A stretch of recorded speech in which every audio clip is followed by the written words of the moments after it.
Dear future generations, I think I speak for the rest of us when I say, sorry. Sorry we left you with our mess of a planet. Sorry that we were too caught up in our own doings to do something. Sorry we listened to people who made excuses to do nothing. I hope you forgive us. We just didn't realize how special the earth was. Like a marriage gone wrong, we didn't know what we had until it was gone. For example, I'm guessing you probably know it as the Amazon desert, right? Well, believe it or not, it was once called the Amazon rainforest, and there were billions of trees there, all of them gorgeous. And oh, you don't know much about trees, do you?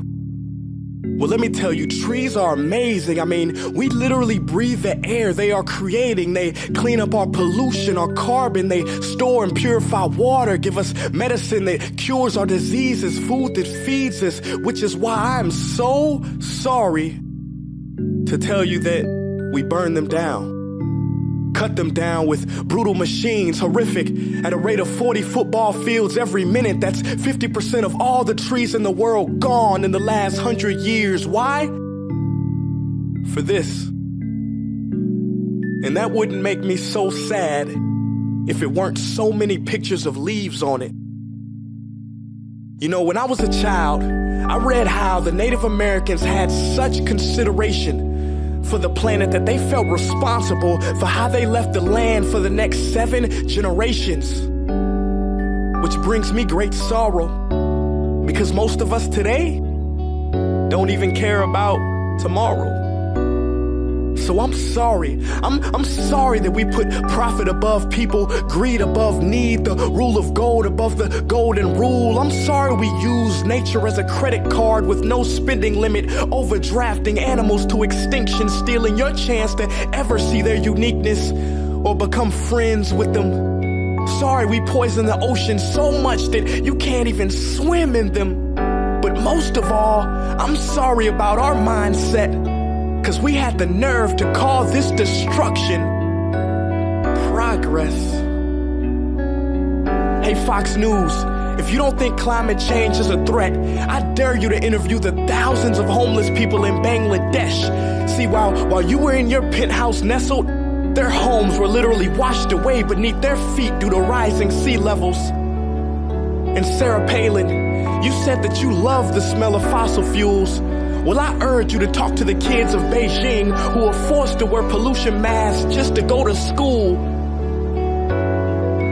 See, you can ignore this, but the thing about truth is, it can be denied, not avoided. So I'm sorry, future generations. I'm sorry that our footprint became a sinkhole and not a garden. I'm sorry that we paid so much attention to ISIS and very little to how fast the ice is melting in the Arctic. I'm sorry we doomed you, and I'm sorry we couldn't find another planet in time to move to. You know what? Cut the beat. I'm not sorry. This future, I do not accept it, because an error does not become a mistake until you refuse to correct it. We can redirect this. How? Let me suggest that if a farmer sees a tree that is unhealthy, they don't look at the branches to diagnose it, they look at the root. So like that farmer, we must look at the root, and not to the branches of government, not to the politicians run by corporations. We are the root, we are the foundation. This generation, it is up to us to take care of this planet. It is our only home. We must globally warm our hearts and change the climate of our souls and realize that we are not apart from nature, we are a part of nature. And to betray nature is to betray us. To save nature is to save us. Because whatever you're fighting for, racism or poverty, feminism, gay rights, or any type of equality, it won't matter in the least.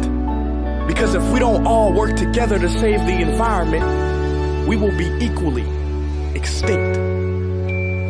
Sorry.